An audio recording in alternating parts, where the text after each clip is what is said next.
What up, though? This is Kevin Melson with Beyond Your Limits, and today I want to tell you guys the story of David and Goliath. And last week I told you guys about my favorite author, Malcolm Gladwell, so I just been going through a few of his books, and I want to tell you about another book he had called David and Goliath.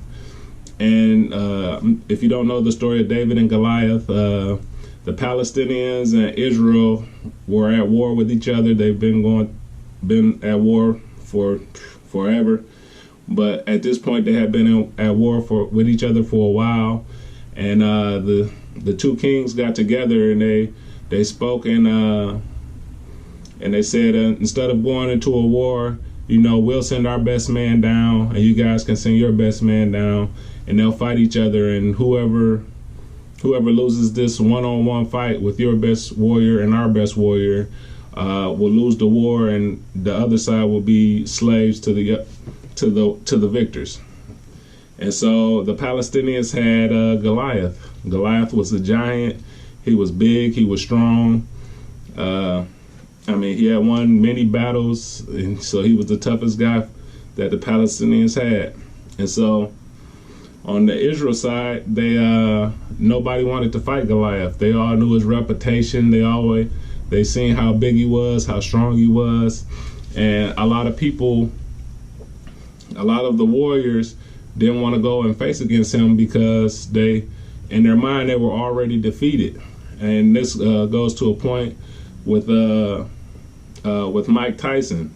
When I was coming up, Mike Tyson was the best boxer at that time, and he said that he won most of his fights before the fight even started.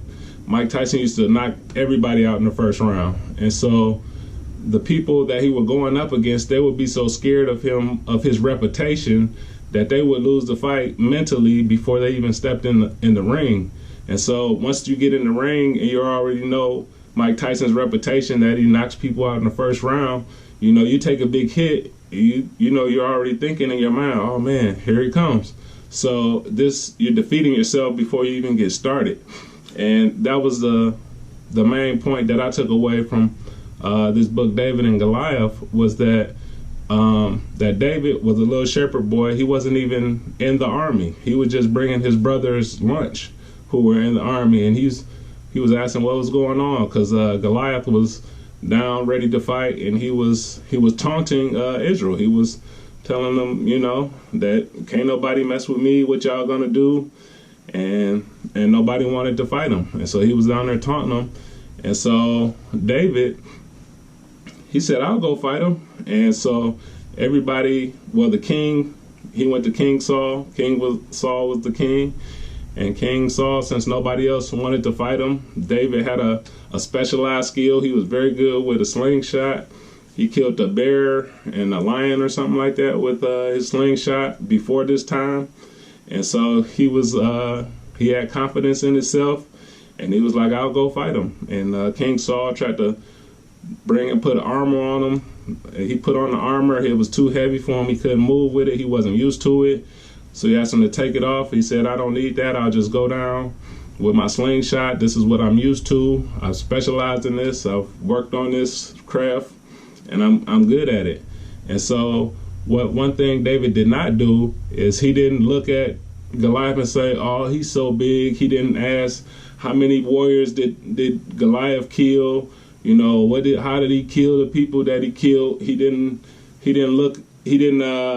defeat himself before he started. He thought what he had to gain. King Saul was offering riches to whoever could beat Goliath. He was offering his daughter in marriage, and he was just offering a lot of wealth and prosperity to anybody that could beat Goliath.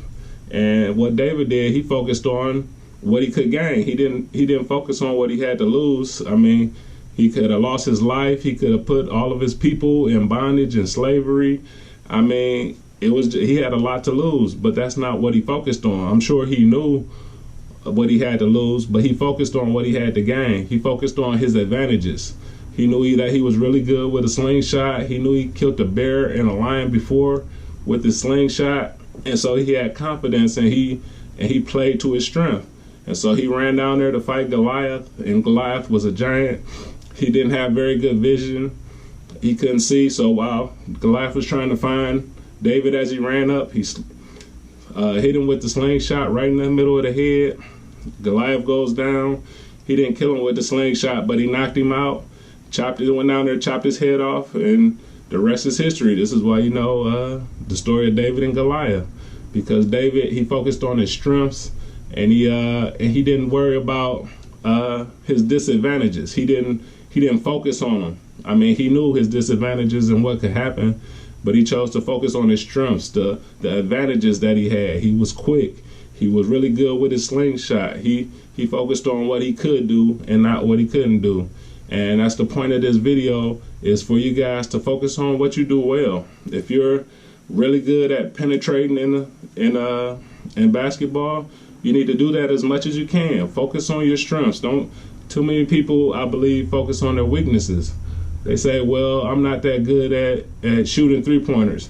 So they go and work on shooting three-pointers, and they try to prove to everybody that they can shoot three-pointers when that's not the strength of their game. Of course, you need at least a decent three-point shot, but if you're good at penetrating and finishing at the basket, that's what you should be trying to do the most of. You shouldn't be focused so much about things that you can't do well. You want to specialize and become great at something. It's a lot easier to stand out if you're great at one thing than if you are just okay, average at everything. So, you know, focus on your strengths, become the best that you can at what you're already naturally good at.